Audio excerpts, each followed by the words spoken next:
انگریزی شاعر سر Edwin Arnold نے اس کی وضاحت کی ہے کہ یہ فن تعمیر کا ایک ٹکڑا نہیں جیسا کہ دوسری عمارتیں ہیں، بلکہ ایک شہنشاہ کی محبت کا فخریہ جذبہ ہے جو زندہ پتھروں میں ابھرتا ہے۔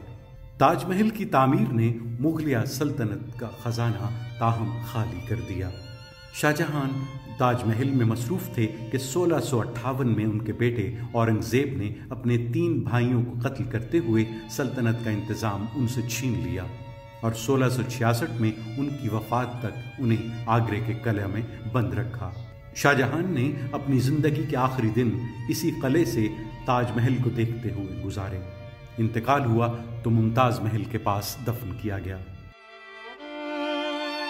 بنگالی شاعر رابندر ناتھ ٹیگور نے مشہور ہوتے ہوئے کہا تھا، صرف اس ایک آنسو کے قطرے کو، اس تاج محل کو وقت کے گال پر ہمیشہ ہمیشہ کے لیے چمکنے دو۔